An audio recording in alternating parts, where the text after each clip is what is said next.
नमस्ते आपको करने के साथ-साथ में मैं क्विकली नमस्ते करने के लिए उनका स्वागत कर लेता हूँ, जिनके साथ लाइव 360 की सीरीज़ में लंबी बातचीत करने के लिए, प्रेम से, तसल्ली से बातचीत करने के लिए राजीव जी को हमने आमंत्रित किया। राजीव जी आपका स्वागत है, नमस्ते। नमस्ते, धन्यवाद। तो ये जो सीरीज़ है लाइव 360 इसमें हम जीवन के जो सारे पहलू हैं, उनके बारे में बात करते हैं और आपके बारे में बात करना शुरू आपसे करने से पहले मैं हमारे दर्शकों को ये बताऊँ कि ऐसा बहुत कम होता है कि कोई कॉर्पोरेट वर्ल्ड में जिसे हम कहते हैं कि बड़ी ऊँचाइयों को या पर्वत की चोटियाँ जो हैं, शिखर को जिन्होंने छुआ हो एक तरह से जब आप किसी बैंक के प्रेसिडेंट के रूप में उसको लीड करते हैं, तो ऐसा कहा जा सकता है। उसके साथ-साथ आपका न केवल अल्टरनेटिव हीलिंग में, बल्कि आध्यात्मिक ग्रंथों में भी, संतों में भी, स्थानों की तरफ भी विशेष रुझान रहा हो। तो बहुत सारी बातें आपसे करने को हैं, उसमें से अपने दर्शकों के साथ ये भी मैं बाँट लूँ कि आपने आईआईटी से अपना मैकेनिकल इंजीनियरिंग किया, उसके बाद में आपने कलकत्ता से आईआईएम एमबीए किया, फिर आप आईबीएम में जॉब करने के बाद आप सिटी बैंक में कार्य करते हुए कई देशों में आप रहे, उनके बारे में थोड़ी आपसे चर्चा करेंगे और बैंकर होते हुए आपने जब अपना संस्थान बदला, फिर आप बैंक के प्रेसिडेंट के रूप में उसको लीड करते रहे और कई काम ऐसे हैं जो आपने किए नए-नए। उसमें से एक बात ये भी आपके बारे में सुनते रहे हैं कि आप ऐसे लोगों में से हैं जो रिस्कियर ऑप्शंस को चुनते हैं। पर इन सब बातों की तरफ हम धीरे-धीरे आएँगे। सबसे पहले हम राजीव जौहरी के बचपन की तरफ चलना चाहते हैं। स्कूल का जीवन कैसा था? क्या-क्या सपने उस वक़्त थे? कौन-कौन से खेल थे जो आपके प्रिय खेल थे? और ये कौन-सा शहर है जहाँ हम आपके बचपन की तरफ जा रहे हैं आपके साथ? मेरा बचपन तो दिल्ली में गुज़रा। मेरे फादर प्रोफ़ेसर थे दिल्ली यूनिवर्सिटी में, तो हम लोग दिल्ली यूनिवर्सिटी एरिया में रहते थे। एक जगह का नाम मॉरिस नगर, जो कि सर मॉरिस जो एक टाइम में वहाँ के वाइस चांसलर हुआ करते, उनके नाम पे पड़ा। तो उनकी वहाँ कॉलोनी थी यूनिवर्सिटी स्टाफ की, तो उसमें मेरा बचपन गुज़रा। और बचपन में हमारा प्रिय दिल्ली, हम हिंदुस्तान में सभी लोग खेलते हैं क्रिकेट। Cricket number 1। और जब क्रिकेट ना हुआ तो गुल्ली डंडा या कंचे। आई डोंट, आप ज्यादातर आपके दर्शकों को मालूम हो, मगर ये सब हमारे प्रिय थे समय व्यतीत करने के लिए। और उसके बाद में टेबल टेनिस या पिंग पोंग, जिसका मैं चैंपियन भी रहा वहाँ अपने उसके लिए, स्कूल के लिए, और इंटर स्कूल में भी जीते। तो ये हमारे कई प्रिय समय व्यतीत करने के लिए जो एक्टिविटी थी। तो पढ़ने-वढ़ने का आपको शौक जनरल बुक्स का भी रहा, लाइक पता नहीं फ़िक्शन पढ़े होंगे, फ़िलॉसफ़ी पढ़ी होगी, तो कभी ऐसा होता है कि किसी के कारण हमारा जो पढ़ने की तरफ रुझान है वो बढ़ जाता है। ऐसा कोई था आपके बचपन में? जी, बचपन में हमारे टाइम में जो सबसे पहली चीज़ जो हमको याद है, वो है वो एक मैगज़ीन आती थी कि चंदा मामा।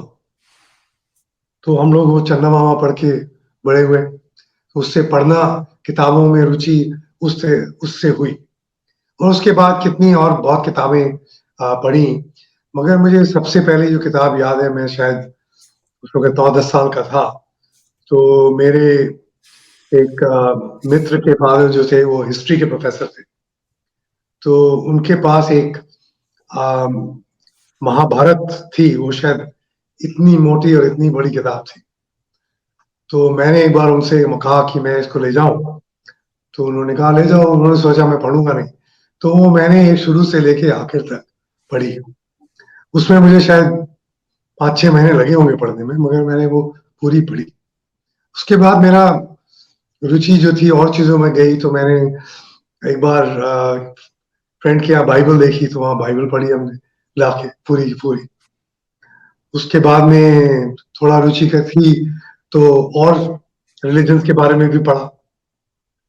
तो उस तरह से हमने जैसे कि उपन्यास भी पढ़े, हिंदी में, इंग्लिश में, और दूसरी तरह की किताबें भी पढ़ी।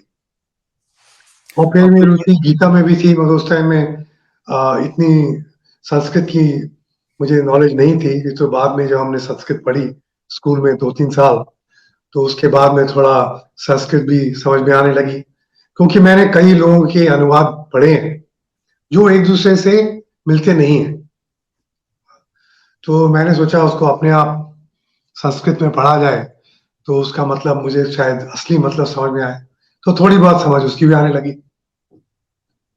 तो आपके अंदर एक कोई जिज्ञासु भाव जो है वो बड़ा प्रोमिनेंट था, ऐसा कहा जाए, क्योंकि न केवल सनातन दर्शन बल्कि अन्य दर्शनों को भी आपने थोड़ा-थोड़ा समझने की कोशिश की।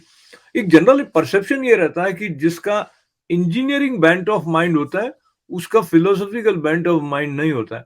ऐसा आपको भी कभी सुनने में आया था क्या? बिकॉज़ आप फिर मैकेनिकल इंजीनियरिंग करने गए, तो ये जो बाकी के आपके इंटरेस्ट थे वो उसको कैसे साथ-साथ चलते थे? अशोक जी, ऐसा है कि वो प्रश्न पहले भी था और आज भी लोग करते हैं कि आप साइंस, एक तरफ आप साइंस की बात करते हैं, इंजीनियरिंग है, आपकी साइंटिफिक बैकग्राउंड है और विज्ञान के बारे में आप इतना सब जानते हैं, और फिर भी आप ये सब बातों में इंटरेस्ट रखते हैं। तो ऐसा है कि इतना सब, मेरे फादर प्रोफेसर केमिस्ट्री के, मेरी एक छोटी बहन प्रोफेसर केमिस्ट्री की, और हमने तो केमिस्ट्री फिजिक्स सब काफी डीप में, डेप्थ में पढ़ी हुई है, इंजीनियरिंग में भी। तो एक बात तो मैं आपको पक्की तरह से कह सकता हूं कि साइंस जो है वो कुछ नया नहीं निकालती है। साइंस वही बताती है जो पहले से एग्जिस्ट करता है, और उसी को डिस्कवर करके उसके बारे में और सूक्ष्मता से जाकर वही देखते हैं जो ऑलरेडी है। जैसे कि अभी आप लेटेस्ट है, सब लोग बात कर रहे हैं कि हमने वो टेलीस्कोप बनाया है, वो इतना दूर देख सकता है, और आज से 10 बिलियन और ट्रिलियन लाइट ईयर्स दूर एक गैलेक्सी बनते हुए देख रहे हैं। बनते हुए देख रहे हैं, बना नहीं रहे। तो साइंस में वही देख सकते हैं जो है, उसको समझ सकते हैं, उसका यूज कर सकते हैं टेक्नोलॉजी से आपकी कन्वीनियंस के लिए। मगर साइंस का आंसर, असली चीजों का आंसर साइंस के पास नहीं है। जैसे कि साइंस कैन नॉट आंसर कि आपकी सांस अपने आप कैसे चलती है। चलती है, ठीक चलती है, नहीं चलती है, तेज चलती है, धीरे चलती है, वो सब देख सकते हैं, मगर क्यों चलती है नहीं बता सकते। तो इन चीजों का उत्तर जो है वो साइंस में नहीं है। अगर आप अल्बर्ट आइंस्टाइन की भी बात करें, तो जब उनको वो इक्वेशन उन्होंने निकाली थी, उनसे किसी ने पूछा कि ये इक्वेशन बहुत सालों से चल रही है, किसी को इसका उत्तर नहीं मिला, आपने इसका उत्तर कहाँ ढूंढा? तो उन्होंने भी यही कहा कि मुझे इसका आंसर तो फिलॉसफी में मिला। हुँ, सो मैं भी बचपन में जब हम लोग खेलते थे, 7-8 साल के थे, खेलने के बाद थक जाते थे, बाग में बैठ जाते थे, तो सब तरह की बातें चलती थी। मेरा ध्यान आसमान की तरफ होता था कि ये चांद सितारे इतने बड़े बड़े जो हैं, मैं पढ़ता हूँ उनके बारे में, इतनी दूर हैं और इतने बड़े हैं, हमसे पृथ्वी से भी बड़े हैं, और हम एक यहाँ छोटे से बैठे हुए, हमारा महत्व क्या है? तो ये मेरी जिज्ञासा पहले से थी। पता लगा आपको? उसका है एक ऐसा है, उसका पता सबको है और नहीं है। जैसे कि आपके आपकी पीठ है, मगर आप देख नहीं सकते, इसीलिए, मगर पीठ है। इसी तरह से आप क्या हैं, कुछ हैं, ये सब जानते हैं, मगर इस बाहरी चीजों में इतने व्यस्त हैं कि उसके ऊपर ध्यान कम है। तो ध्यान की तरफ बढ़ते हुए आपके साथ जब आगे बढ़ रहा हूँ, तो मुझे एक तो याद आता है कि मैं मेरे भी जो गुरुजी हैं, उनका संन्यास से पूर्व उन्होंने इंजीनियरिंग किया था। शायद सुनता था कि गोल्ड मेडलिस्ट थे, हालांकि वो खुद कभी बात नहीं करते थे इसके बारे में। तो आपसे प्रश्न पूछने के बाद मुझे याद आया कि मैं ऐसे और भी इंजीनियर को जानता हूँ, कुछ ने तो संन्यास ले लिया या कुछ पूरी तरह से उसमें विशेष रूप से डूबे रहे। तो ये डूबने वाली बात को लेके जो आपका मैकेनिकल इंजीनियरिंग के अध्ययन का जो अनुभव है, उसमें कोई विशेष बात आपके स्टूडेंट लाइफ की याद आती है आपको? कोई प्रोफेसर होते हैं जो बहुत इंस्पायर कर देते हैं, या कोई आपकी इनोवेटिव थिंकिंग को ज़्यादा उसको प्रेरित करते हैं, ऐसे कोई मित्र भी होते हैं? या अगर हम कोशिश करें आपके साथ में वो 4-5 साल, 5 साल होते थे मेरे ख्याल से पहले इंजीनियरिंग के, नहीं? 5 साल। हाँ, तो उन 5 सालों में से कौन सी ऐसी बात है जो एकदम आपके सरफेस पर आ जाती है माइंड के कि हाँ, वो बात मुझे याद है? चाहे एकेडमिक हो या कुछ भी हो, कल्चरल हो, व्हाटएवर। असल में अशोक जी, इससे पहले की बात है, जब मैं शायद 4th स्टैंडर्ड में था, तो मेरी एक उन जमाने में मैं बात कर रहा हूँ 1958 की। तो उस टाइम में मेरे एक मामा थे, उन्होंने मुझे एक ऑटोग्राफ बुक प्रेजेंट करी थी बर्थडे पे। तो मैं सबको लेके सबसे साइन कराता था। तो मेरे जो मैथमेटिक्स की टीचर थी, जिन्होंने मुझे बहुत प्रोत्साहित किया, क्योंकि मुझे पता नहीं था कि मैं कितना अच्छा था पढ़ाई में, उन्होंने मुझे काफी प्रोत्साहित किया। तो उन्होंने मेरे उसमें लिखा था, एक वो लाइन मुझे आज भी याद है, वो लाइन एक गाइडिंग फोर्स बन गई। वो लाइन थी, every cloud has a silver lining. So चाहे वो हाई स्कूल रहा हो या 5 साल इंजीनियरिंग के रहे हो, कहीं भी रहे हो, ऊपर उतार चढ़ाव तो आते रहते हैं। तो उसमें वो लाइन ने मुझे हमेशा प्रोत्साहित किया। और बहुत से लोग हैं जो सिर्फ IIT में नहीं, दोस्त भी नहीं, सब तरह मेरी मुलाकात सब तरह के लोगों से होती रही, और सबने कुछ ना कुछ मार्गदर्शन किया। किसी एक को पकड़ना इस वक्त शायद कठिन है। हाँ, नहीं, मार्गदर्शन की दृष्टि से नहीं, पर कोई ऐसे स्मृति में रह जाता है।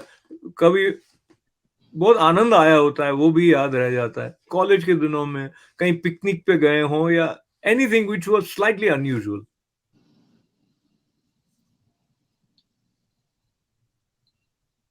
अब ऐसा है कि एक हमारे प्रोफेसर थे, उन्होंने, अब मैं 1965 में, वो IC इंजन्स के प्रोफेसर थे मैकेनिकल इंजीनियरिंग में। वो हाइड्रोजन में रिसर्च कर रहे थे उस जमाने में, कि hydrogen is the best fuel for the future for automobiles. क्योंकि एक तो हवा में मिलता है, दूसरा उसको बर्न करने से एनर्जी मिलती है जिसको यूज कर सकते हैं, मगर उससे पोल्यूशन नहीं होता। तो वो तब रिसर्च कर रहे थे, और सब लोग ये कहते थे, ये तो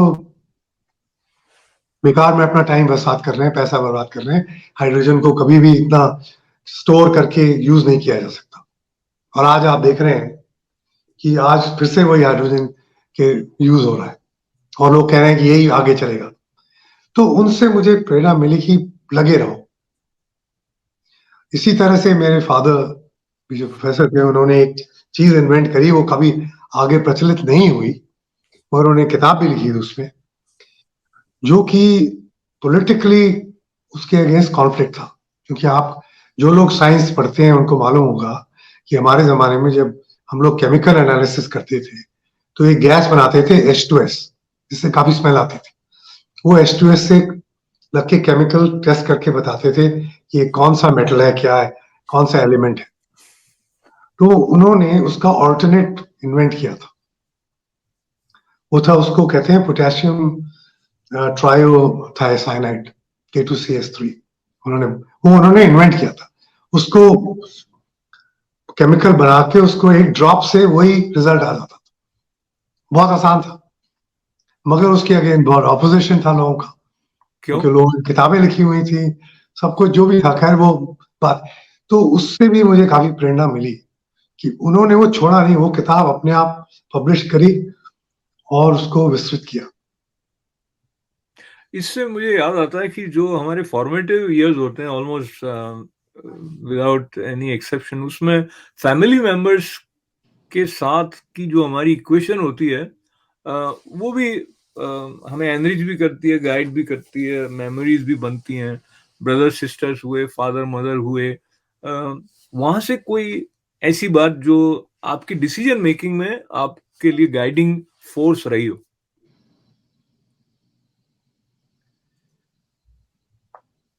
ऐसा है, बचपन में मैं जब अपनी माता जी को बोला, मैंने एक बार मैंने कहा कि देखिए, मेरे दोस्तों के पास ये है, ये खिलौना है, ये है, और इतने सारे बैट, क्रिकेट बैट हैं, ये, और उनके पास कैमरा अपना है, मेरे पास क्यों नहीं है? तो उन्होंने कहा, देखो, भगवान ने तुम्हें बुद्धि दी है और हम सब तुमको शिक्षा के लिए इनकरेज कर रहे हैं, तो जाओ, मेहनत करो और कमा लो जो कमाना है, जो लेना है ले लो, जिस ऊंचाई पर पहुंचना है पहुंच जाओ। तो वो बात हमेशा से प्रेरित करती रही। कि एक बार और भी हुआ, कुछ किसी ने, बच्चों में होता है, आपस में लड़ाई वड़ाई होती है। तो एक बार हम पिट के घर में आए, तो उसके बाद मैंने कहा उस तरह से नहीं जाऊंगा, क्योंकि वहां तो वो रहता है, वो जरा हट्टा कट्टा ज्यादा है, तो हमसे पिटाई होगी। तो उन्होंने कहा, डर डर के क्या जीना है, कोई डरना भी कोई जीता होता है, ऐसे डर के कोई नहीं जीता है, ऐसे लड़ाई है तो जाके लड़ो। तो उससे कि निडर होके सब कुछ करना और अपने आप हासिल करना, वो भी शिक्षा घर से ही मिली। तो ये बहुत ही बढ़िया, सुंदर दोनों ही दृष्टांत हैं, जिससे एक कह दीजिए सेल्फ कॉन्फिडेंस बनता है, चैलेंजेस एक्सेप्ट करने वाला जो एक मेंटल टोन है वो डेवलप होता है। इस बात को थोड़ा और अब माता जी से लेके हम भारत माता की तरफ चले जाते हैं। जिन भी ग्रंथों का उल्लेख आपने किया है उनमें भी भारतीय संस्कृति का जो एक सौरभ है, जिसे हम कहें, वो रहता है। तो और आप काफी बरस तो भारत में थे, एमबीए करने के बाद भी कुछ थोड़े समय आपने जॉब किया, but you have been away from India for maybe 4-5 decades, I think now. No, I've been away from India since 1989. अच्छा, So आज 34 साल। 34 साल, four, not less than 4 decades. तो आप तो करीब करीब बन चुके थे, मैंने ऐसे बन चुके थे क्या मतलब है कि मैं क्या सोचता हूँ, क्या कैसा मेरा प्रायोरिटी है या वैल्यू सिस्टम है, वो सब बन चुका था। तो क्या कुछ आपको लगता है you owe to India in terms of, मैं जब इंडिया कह रहा हूँ तो भारत शब्द ज्यादा अच्छा लगता है, कि ऐसा लगता है कि आपने जो जीवन में अ, इसकी जो सुंदरता को देखा, समझा, महसूस किया, उसमें कहीं ना कहीं कुछ भारत के संस्कार कुछ रोल प्ले करते रहे हो, ऐसा लगता है आपको? तो बिल्कुल, यहाँ से आ, मैं बड़ा हुआ, जो शिक्षा मिली, जो वैल्यूज मिले, संस्कार मिले, वो तो भारतीय हैं। तो हमारे भारतीय संस्कृति में एक होता है गुरु दक्षिणा। सो भारत के लिए कुछ दक्षिणा तो बनती है। तो उसमें दक्षिणा सिर्फ ये तो नहीं कि सिर्फ पैसा दे दिया, और पैसा भी भारत इतना क्या कहते हैं, अमीर देश है। एंड ये अमीर सिर्फ पैसे की बात नहीं है, अमीर वैल्यूज में है, अमीर नॉलेज में है, अपनी डाइवर्सिटी में है, उस सब में अमीर है। तो वही बात आ जाती है कि भारत में, मेरा जन्म भारत में हुआ, मैं भारत में बड़ा हुआ, मगर मेरा जन्म धरती पे भी हुआ। तो मेरा कुछ धरती में जन्म हुआ, धरती से शिक्षा में, धरती से मैं बड़ा हुआ। तो धरती के टुकड़े किसने किए? ये भारत और अमेरिका की धरती के टुकड़े तो मानव नहीं किए ना, ये भारत अलग हो गया क्या धरती से?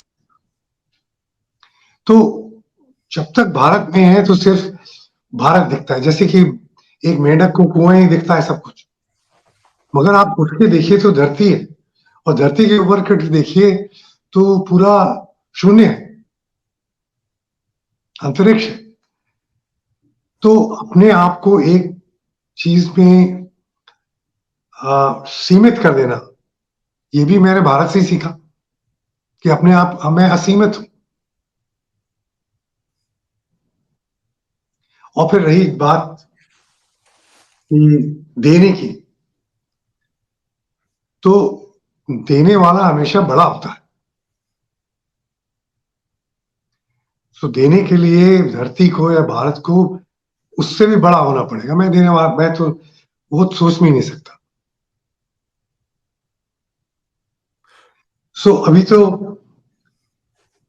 जितना कुछ मिला है उसको ही समझना, उसको ही यूज करना प्रॉपरली लक्ष्य होना चाहिए। अब ये यूज करना शब्द को लेके मैं फिर सवाल आ जाता है कि बेस्ट यूज क्या है? तो कई लोग प्रकृति के साथ ऐसा संबंध बनाते हैं जिसमें अपनी ओर से देने वाला भाव जब नहीं रहता है तो वो उसको एक्सप्लॉइट करने लग जाते हैं। मुझे पता है आप बहुत अलग लेवल से बात कर रहे हैं, एक सटल लेवल पर विनम्रता के साथ आप बात कर रहे हैं। मैं दोनों को थोड़ा-सा मिक्स कर रहा हूँ। जैसे आपने कहा यूज़ शब्द को लेके और ये भी मुझे पता है आपने यूज़ का प्रयोग उस तरह से नहीं किया है जैसे कि टोटल मटेरियलिस्टिक व्यू पॉइंट में होता है। पर यूँ है कि जो अवेलेबल रिसोर्सेज़ हैं इन टर्म्स ऑफ ये प्राण शक्ति भी है, तो इसका बेस्ट यूज़ क्या हो? तो अब मैं आपसे ना दूसरी तरफ से आगे यही सवाल पूछ रहा हूँ, आपको क्या लगा क्या बेस्ट यूज़ है मनुष्य होने का? मनुष्य होने का पहला जो लक्ष्य है, ये जानना कि मैं कौन हूं।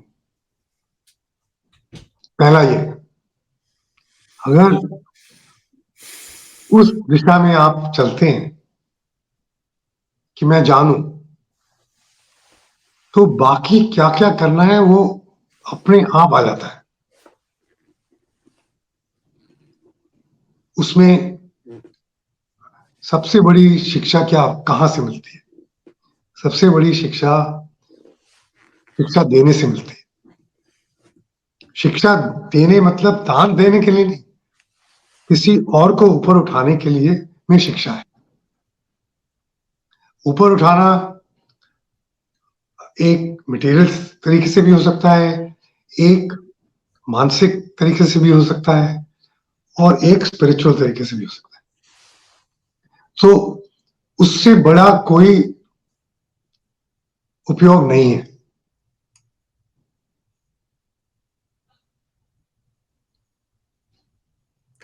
तो ये जो बात आपकी है इसके साथ में मैं वापस बैक ट्रैक कर रहा हूँ, जब आपने कहा कि एक सबसे बड़ा ये है कि मैं कौन हूँ ये पता लगाना। अब कोई कहे कि भई मुझे सारी उम्र पता ही नहीं चला कि मैं कौन हूँ जो कि बहुत अनयूजुअल बात नहीं है क्योंकि आप पता लगा दे फिर आपको लगता है कि मैं ये हूँ, फिर वो कहता है नहीं।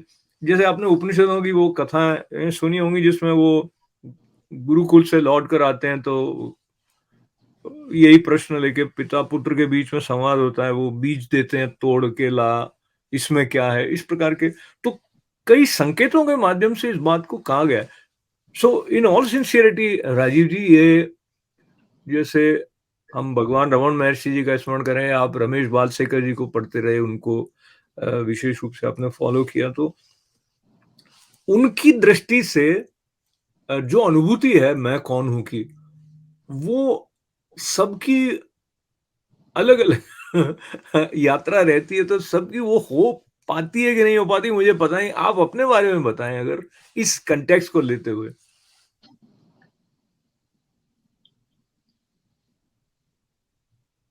मैं कौन हूं का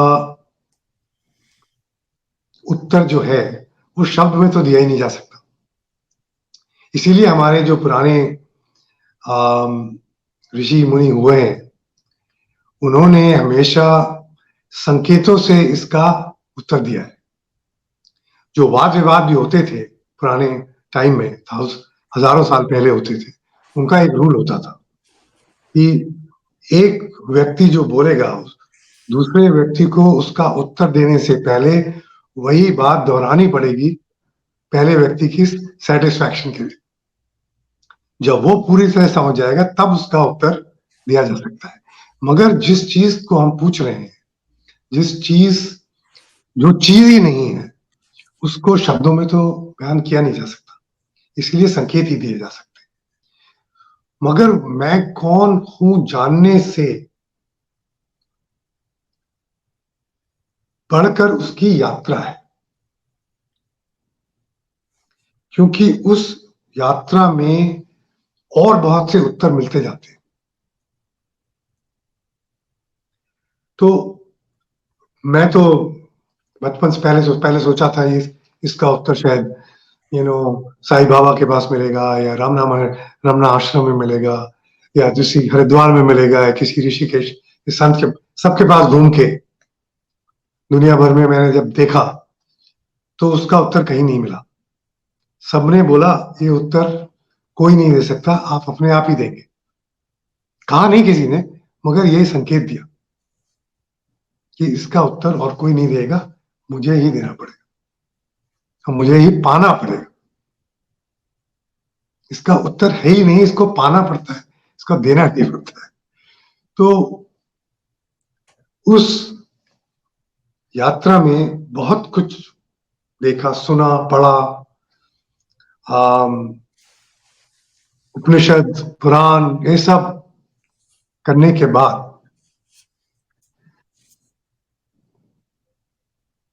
सफल हुआ कि नहीं सफल हुए, ये तो सिर्फ अपने आप को ही मालूम हो सकता है, और सबको मालूम हुआ एक टाइम, क्योंकि यात्रा जो जीवन की यात्रा है सबकी एक टाइम तो समाप्त होनी है, और उस वक्त उस समय में सबको उसका उत्तर मिलने वाला है। ये आप इतने विश्वास से कैसे कह सकते हैं?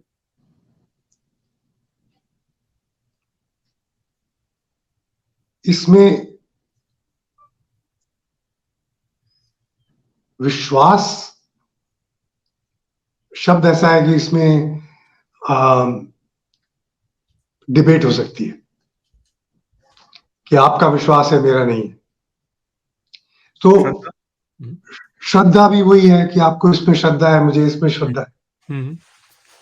मगर जो आपका अनुभव है वो आपका है,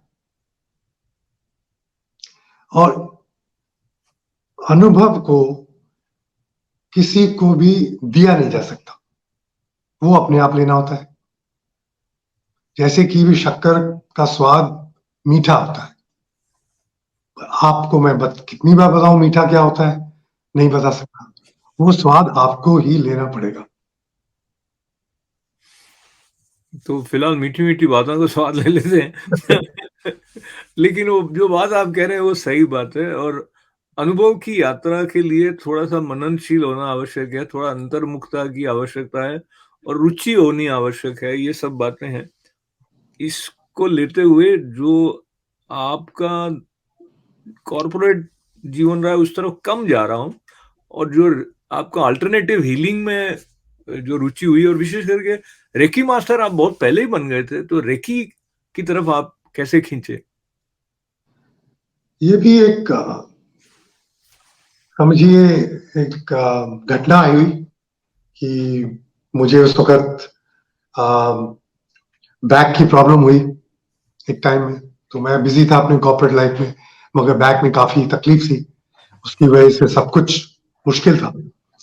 तो बहुत सारे डॉक्टर दुनिया भर में घूम के देखे, मिले, और सबने ये कहा कि आपका कुछ नहीं हो सकता है, आपको सर्जरी करानी पड़ेगी, और हमको एक स्टील रॉड लगानी पड़ेगी आपकी स्पाइन में, और उसके बाद आपका ऐसे रहेंगे, कुछ ज्यादा खेल कूद नहीं सकते, ज्यादा कुछ कर नहीं पाएंगे, बट लाइफ चलती रहेगी। ये मैं बता रहा हूँ 1990 की बात। अच्छा।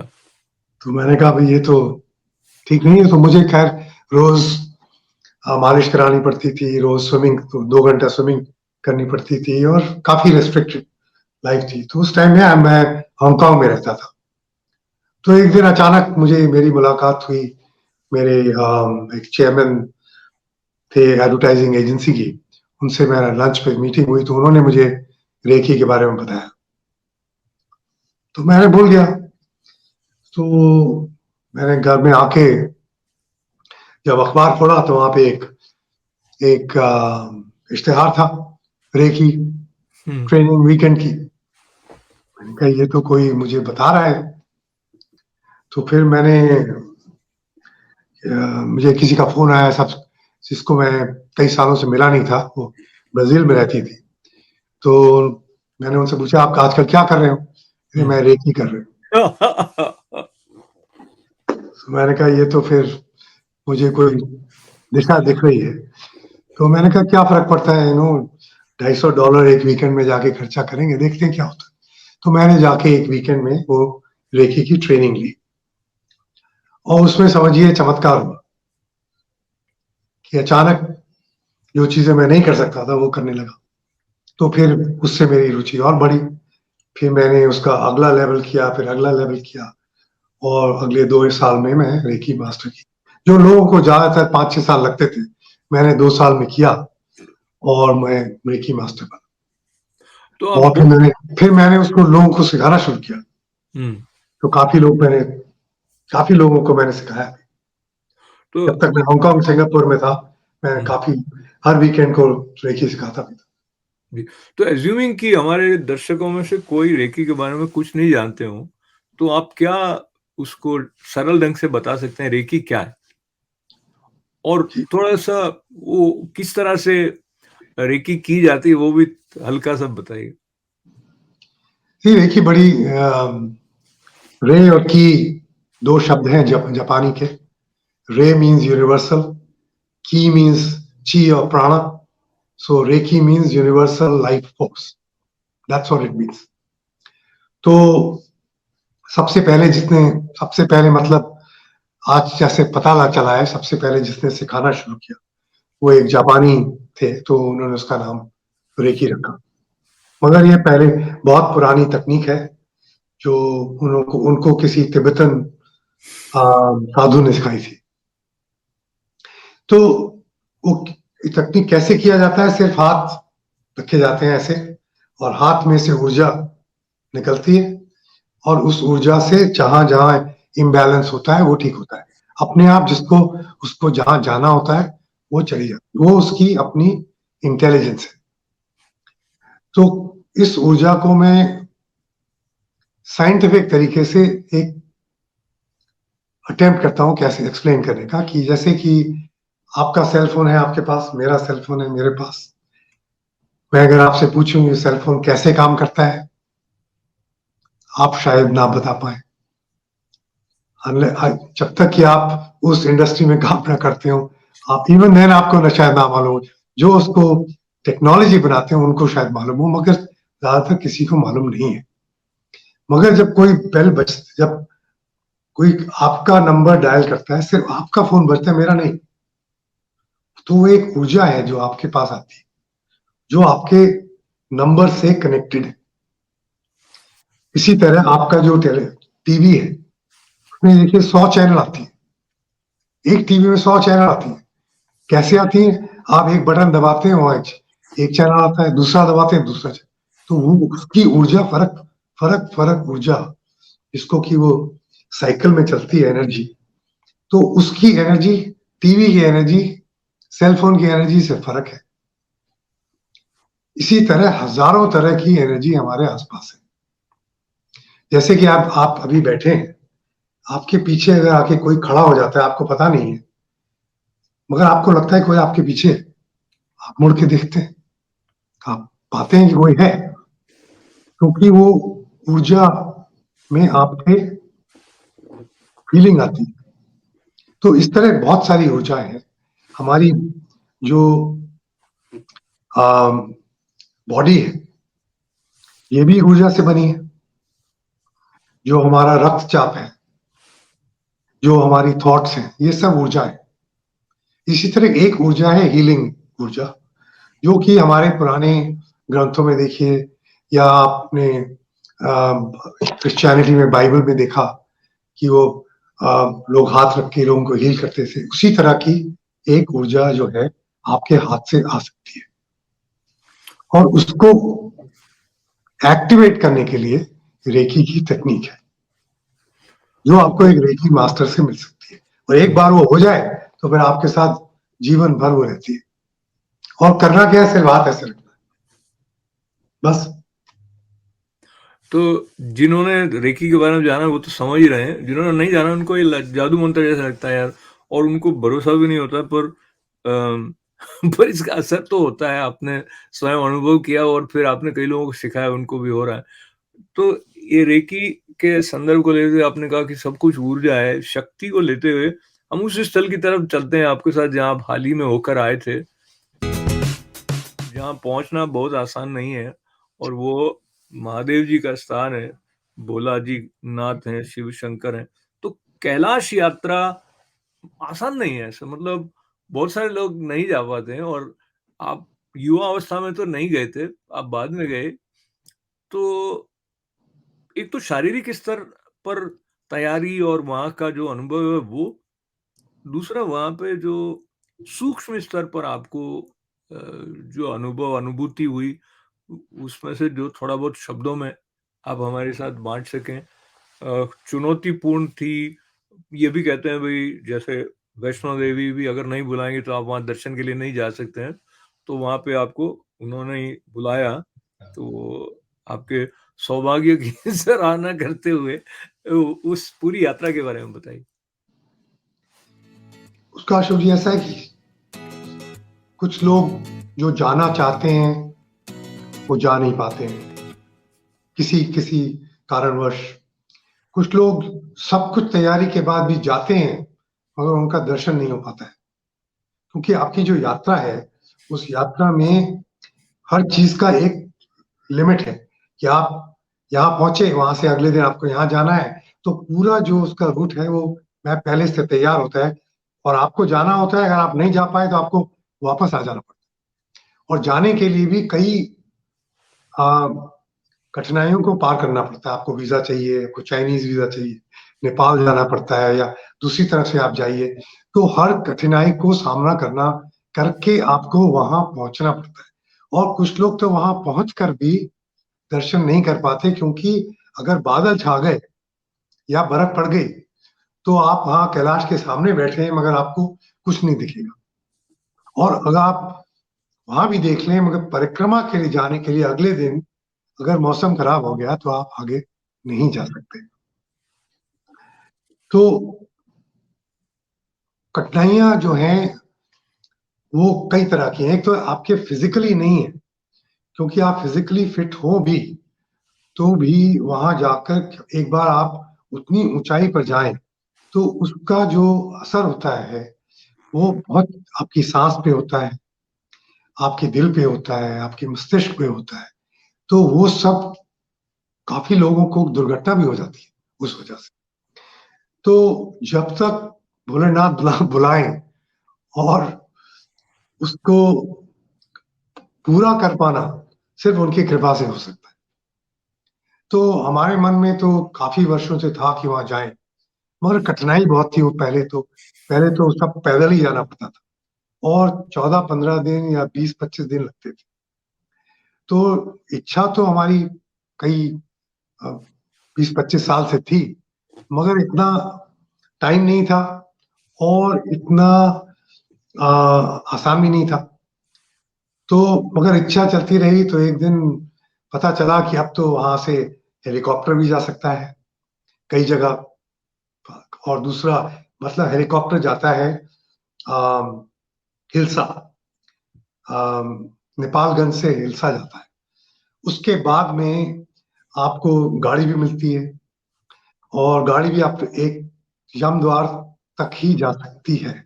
उसके बाद में आप या तो पैदल जाइए या आप एक घोड़ा लेकर जा सकते हैं थोड़ी दूर। उसके बाद में आपको पैदल ही जाना पड़ता है। तो उसके लिए फिट भी होना पड़ता है, क्योंकि आप नाव 15,000 फुट की ऊंचाई पर हैं। और उस वक़्त आपके हृदय की गति जो है, कम से मेरी गति जो थी कम से कम ज़्यादातर 110-115 पे थी उस टाइम, उस ऊँचाई पर। और ऑक्सीजन की कमी से आपका थोड़ा-सा सर में भी दर्द होता है उस टाइम। और ठंड तो खैर है ही, उसके लिए आपको उसका भी तैयार होना पड़ता है। और फिर आपको मौसम के ऊपर भी है सब कुछ।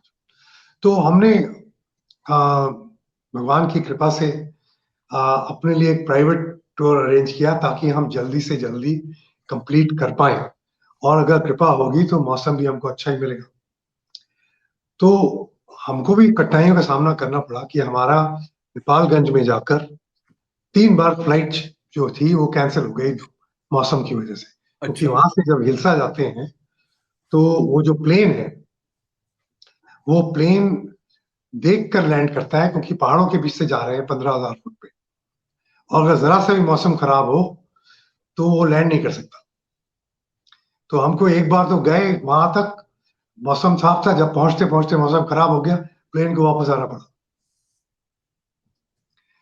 अगर देखिए, अगर वो पहुँच जाता और मौसम बाद में खराब होता, तो हम कैलाश नहीं जा पाते। तो हुँ। ये सब भी अरेंजमेंट हुआ हमारे। तो उस तरह से भगवान की कृपा से वो पूरी हो गई। और कैसे हुई ये तो मैं आज भी अभी पीछे देखता हूँ कि जब सबसे ऊपर गए जो कि अभी 18,000 फुट है और वहाँ से जब पैदल नीचे जाना पड़ता है पहाड़ी पे पत्थरों की, कई बार 5-5 फुट एक अगला कदम लेना पड़ता है और वो 14-15 किलोमीटर चलना पड़ा।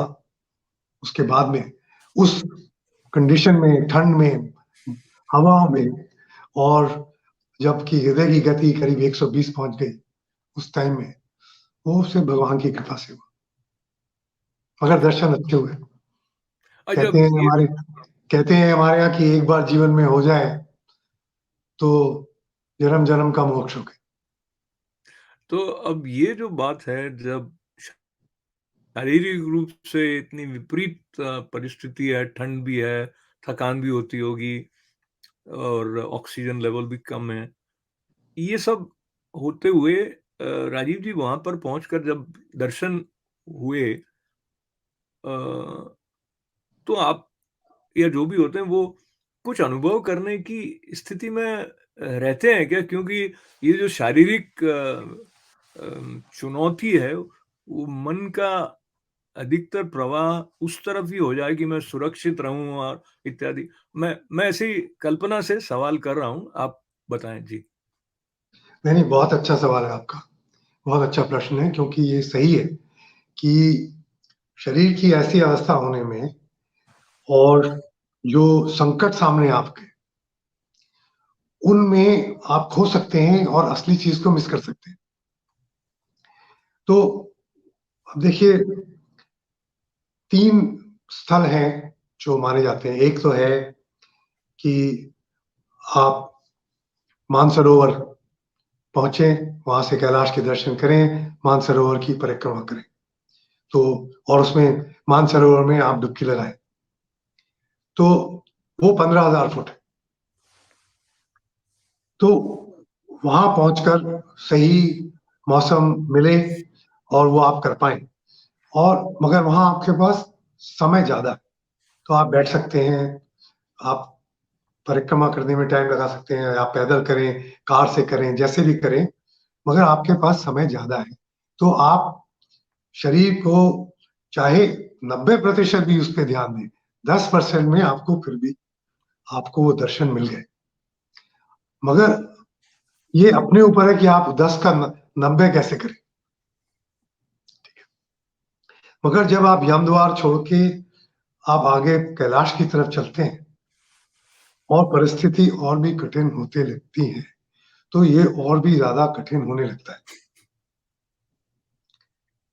तो मगर उस यात्रा में आपके पास समय होता है कि आप रुक जाएँ।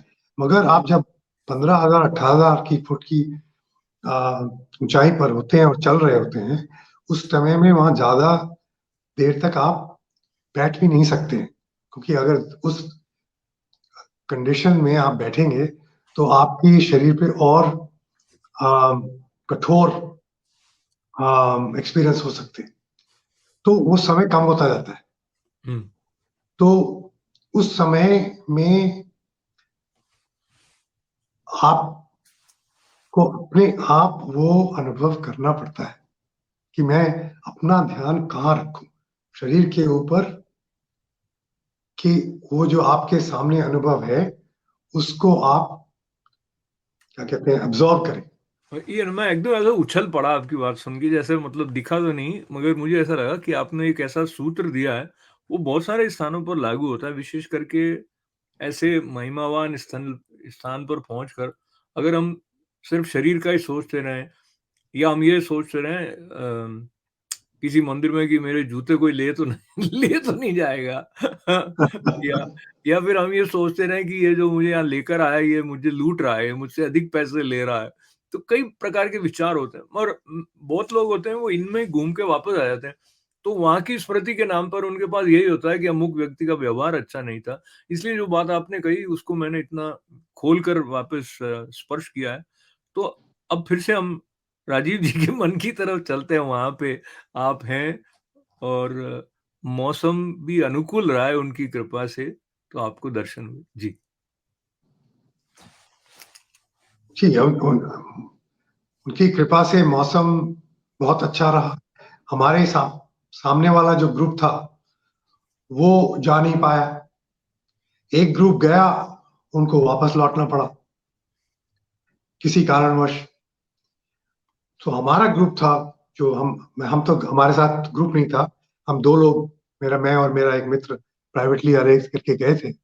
तो हमारे साथ में जो ग्रुप था अलग से, हम सब जा पाए, मगर जो हमारे साथ वाला ग्रुप था उनको भी वापस लौटना पड़ा, क्योंकि उनमें से एक का शरीर में कुछ प्रॉब्लम आ गया, तो उनका पूरा ग्रुप को जाना पड़ा।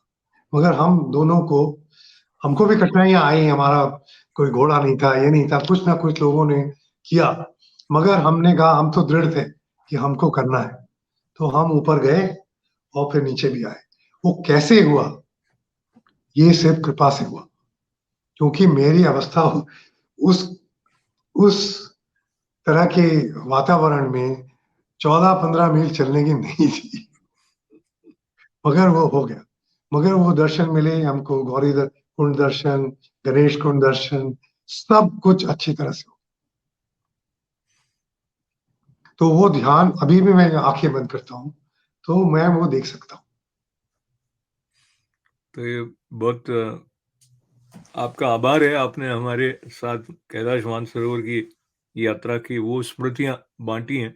फिर एक बार ये जो कॉरपोरेट वर्ल्ड में इस तरह का जो दार्शनिक संदर्भ के साथ में मन का तारतम्य होता है, जो कि ऐसा सोचने वाला मन हो कि मैं कौन हूं, और दूसरी तरफ ऐसा, चाहे आर्ट फील्ड से जाएं या मैनेजमेंट फील्ड से जाएं, ऐसा सुनते हैं, हम कहते हैं भाई devil lies in the details.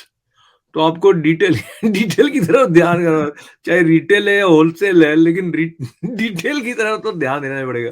अच्छा, वो भगवान को नहीं, जब उद्धव जी को भेजा गया तो गोपियों ने कहा उद्धव मन न भय 10-20, तो मन 10-20 नहीं है, वो बात इस संदर्भ को लेके यहाँ ऐसे मैं आ रहा हूं कि एक तरफ आपका ये स्पष्टता है मैं कौन हूं, जिसमें कि एक चेतना की अलग अवस्था है, दूसरी तरफ ये है कि आपका जो मार्केटिंग या फाइनेंस ओरिएंटेड जो रोल है, वो जिस तरह की डिमांड कर रहा है, इसमें कई लोगों के ईगो भी कहीं ना कहीं टकरा रहे होंगे।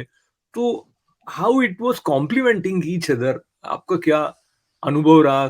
खास करके जैसे आपने कई देशों में सिटी बैंक के लिए जो क्रेडिट कार्ड वाला बिजनेस एक्सपांशन को लीड किया आपने, और आपको king king of credit cards कहते हैं, पता नहीं ये प्रशंसनीय टाइटल है आपको कैसा लगता है, लेकिन सो जी बताएं। ऐसा इसमें आध्यात्मिक विचारधारा होने की कारण उतार चढ़ाव, कॉन्फ्लिक्ट्स को देख में इन्वॉल्व होने से एक सांत्वना मिलती है कि ये हो रहा है। ऐसा नहीं है कि हमारा ईगो क्लैश या किसी चीज में उलझ के मुझे नहीं हुआ, सब एक्सपीरियंस हुए, सब अनुभव मुझे भी हुए, दूसरों के साथ भी हुए, मुझे भी हुए, मगर ये आध्यात्मिक विचारधारा होने की कारण मुझे ये एक क्या कहते हैं टूल है कि मैं उससे अलग होकर इसको देख सकता हूं कि ये ठीक है, इसको भी होने दो, ये भी हुआ, कोई बात नहीं, अच्छा ही हुआ। मगर जैसे आपने कहा devil is in the detail, तो उसको कार्य करने के लिए भी हर चीज में उसकी डिटेल में जाना पड़ता है। चाहे वो कैलाश यात्रा हो, उसमें हर चीज का, हर दिन का, कि यहां से मुझे न्यूयॉर्क से जाने के लिए क्या क्या करना पड़ेगा, उससे पहले 6 महीने पहले, 1 साल पहले क्या करना पड़ेगा, उसकी डिटेल में प्लान बनाना पड़ता है। तो उसका क्यों ऐसा करना पड़ता है कि एक व्यक्ति करता है दूसरा नहीं करता है, ये तो आध्यात्मिक क्वेश्चन हो गया। मगर दोनों जा रहे हैं तो दोनों को ये काम तो करना ही पड़ेगा। प्लानिंग जो है डिटेल में वो तो करनी ही पड़ेगी। ये तो नहीं है कि आज बैठे कि अच्छा करना है, कैलाश जाना है तो कल पहुंच गए, तो नहीं, उसका तो डिटेल में करना ही पड़ेगा। इसीलिए बिजनेस में कि जो भी गोल है, लक्ष्य है, आफ्टर ऑल बिजनेस में, बिजनेस तो प्रॉफिट के लिए है, और उस प्रॉफिट के गोल बनाते हैं कोई दूसरा बनाता है, आपका बोर्ड बनाता है, आपका बॉस बनाता है। उस गोल को आपको अचीव करना है तो उसके लिए डिटेल में प्लान बनाना पड़ता है ना। हर बार प्लान तो सक्सेसफुल नहीं होता है, कभी फेल भी होता है, कभी ज्यादा मुश्किल से होता है, कभी कम मुश्किल से होता है, कभी उसका रिकग्निशन मिलता है, कभी नहीं मिलता है, उसमें उदासी भी आती है, उसमें प्रफुल्लता भी आती है। उस सबको एक दृष्टि से देखने के लिए आध्यात्मिक जो क्या कहते हैं भूमिका की जरूरी है। इस आध्यात्मिक संदर्भ को थोड़ा सा और अलग कंटेक्स्ट में स्पेसिफिकली, जिसे हम अहंकार कहते हैं, तो आपने कोई बात की, दूसरे ने कहा नहीं ऐसा नहीं, या आपने एक तरह से सोच रखा था, दूसरा जो कि अलग तरह से सोचता था और वो इस पोजीशन में था कि आपको गाइड करे या डायरेक्ट कर सकता हो, वो कहे कि नहीं ऐसे करना है। इवन अदरवाइज किसी स्थान पर आपको लगता है कि इसका क्रेडिट तो मुझे मिलना चाहिए था, वो कोई और को मिल गया। तो ये जो ईगो वाला एक कंटेक्स्ट रहता है, जिसको लेके बहुत स्ट्रेस भी बढ़ जाते हैं, कई लोगों के बीपी हाई हो जाते हैं, बीपी हाई हो जाते हैं। इसके बारे में आपका अपना खुद का अनुभव और जो इन्फ्रेंस आपका है कि how one should work with respect to his और ईगो। इसका बहुत अनुभव है इसका काफी अनुभव मुझे खुद के अहंकार का, दूसरों का अहंकार के क्लैश होने का, ये इसका बहुत अनुभव है और बहुत बार हुआ भी है, और कई बार उससे गलतियां भी हुई हैं और उससे कुछ सीखा भी है। मगर इसका मुझे अगेन भगवान कृष्ण ने एक बार अर्जुन, अगेन मैं आपको एक श्लोक सुनाता हूं, था कि जब अर्जुन ने कहा कि मुझसे आप पाप करवा रहे हैं, ये पाप होगा, ये, तो उन्होंने कहा कि नादत्ते कस्य पापम न चैव सुकृतम विभु अज्ञाने नावृत गानम तेन मुह्यन्ति जंतवा। मतलब कि ना किसी से कोई पाप हो रहा है, ना आपसे कोई पाप हो रहा है, ना किसी और से कोई पाप हो रहा है, ना आप कोई अच्छा कर रहे हैं, ना कोई और अच्छा कर रहा है। ये कौन क्या कर रहा है, उस क्लैश में सब इसी में गुम हो गए हैं, ऐसा कुछ नहीं है। तो जब ये सोच में आता है, जब मेरा कभी अहंकार के क्लैश हुआ और हुआ, उसके बाद में मैंने सोचा ये तो आदमी गलत किया, इसने किया, वो उसने किया।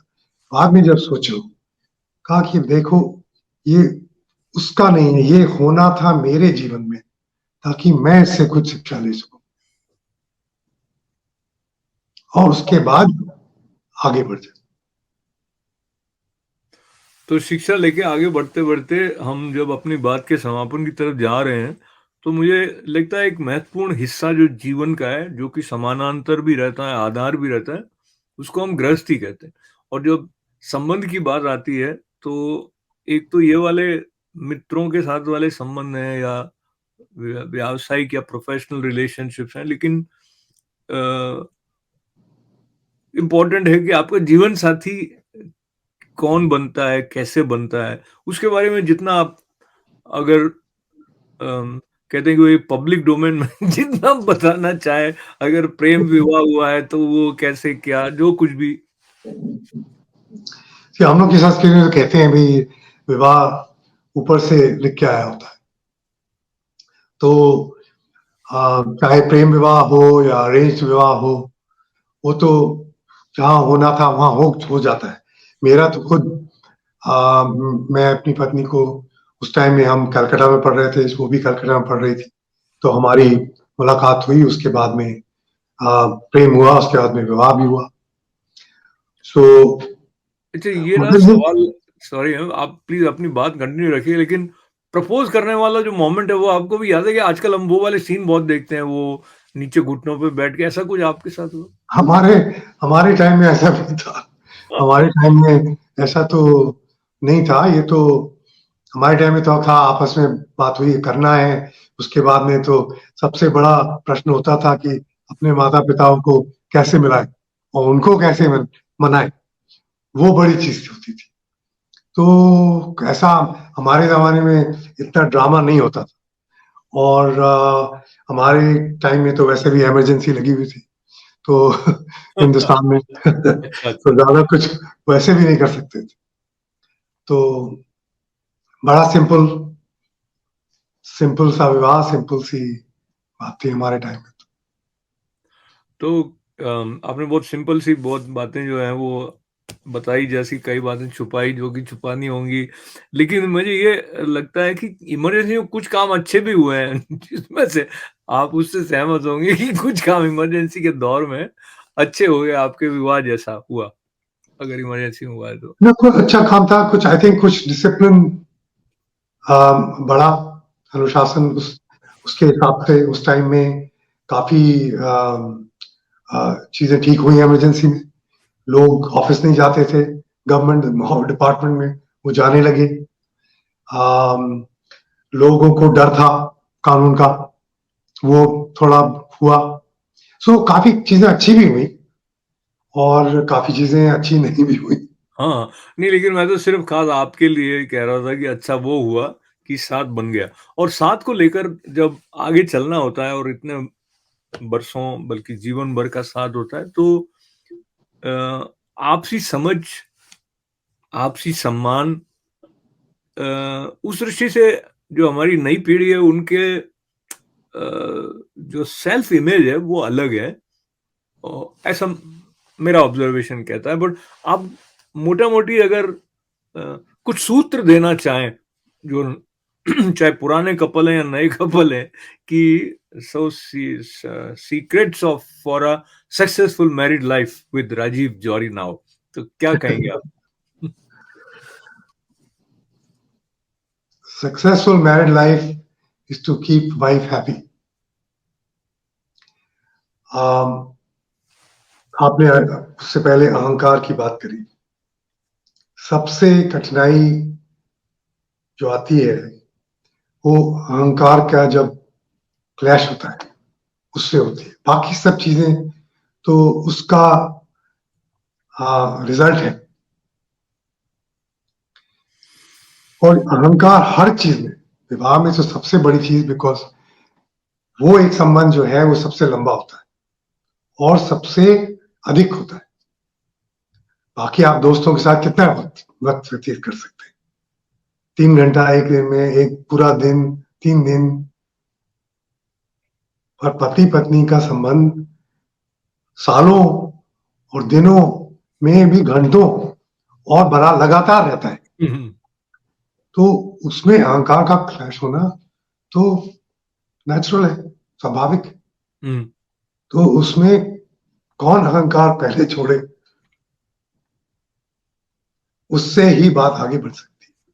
ये कि अभी आज के पीढ़ी के लिए जो कि छोटी छोटी बातों में वो संबंध छोड़ के दूसरा बनाने की सोचते हैं, ये सोच के कि उसमें एक नहीं होगा, वो फिर होता है, वो फिर होता है। तो अहंकार जो है वो तो अपने अंदर है, उसका जो सोल्यूशन है वो बाहर तो मिलने वाला नहीं है। तो हमारे यहाँ तो पहले बैंक हमेशा से कहते थे भाई शादी तो जन्म जन्मांतर के लिए होती है, इसलिए क्लैश होता भी था तो भी आगे बात चलती रहती थी, और बिना अहंकार छोड़े नहीं हो सकती। और जहां जहां नहीं छोड़ा वहां फिर दुख दुख पे दुख। जैसे वो एक तारीख पे तारीख, ऐसे दुख पे दुख हो गया यहाँ पे। तो इसमें लेकिन सप्लीमेंट्री क्वेश्चन ये आ जाता है राजीव जी कि दोनों ऐसे सोचे कि मैं ही हमेशा क्यों छोड़ूं, वो लेकर भी फिर तलवारें निकल जाती हैं। पर उस संदर्भ को यहाँ छोड़ते हुए आपसे एक और बात, जो कि आपके द्वारा आप कई चैरिटेबल ऑर्गेनाइजेशंस के बोर्ड पर रहे हैं, और तो जो सेवा, और मुझे विवेकानंद का वो वचन याद आता है कि त्याग और सेवा भारत के राष्ट्रीय आदर्श हैं।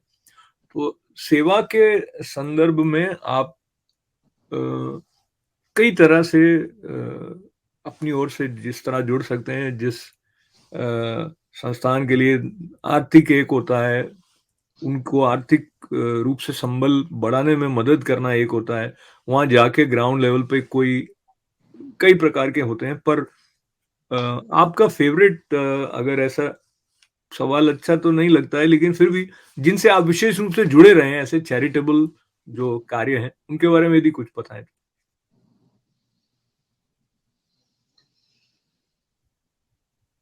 फेवरेट कहना तो काफी कठिन है, जी। मगर बच्चों जिनका कोई और आसरा नहीं है उनके लिए कुछ करना, या जो लोग अपनी दृष्टि खो रहे हैं या खो जाते हैं या खोए हुए हैं, उनके लिए कुछ करना, और अपने देश में महिलाओं के लिए कुछ करना। ये 3 चीज पर मेरा सबसे ज्यादा ध्यान रहता है। अगर इन तीनों में से मुझे कहीं भी कोई अपॉर्चुनिटी मिलती है तो मैं उस पर ध्यान करता हूँ। उन तीनों चीजों ने मुझे प्रोत्साहित किया, और जहां जहां मुझे अपॉर्चुनिटी मिली वहां मैंने उनका साथ दिया। आपकी इस बातचीत वाले साथ के समापन की तरफ चलते चलते मुझे गोल्फ का मैदान भी याद आ गया, जो आपका फेवरेट गेम रहा है। स्पोर्ट्स कितना इम्पोर्टेंट रहता है ओवरऑल बैलेंस्ड माइंड के पॉइंट ऑफ व्यू से।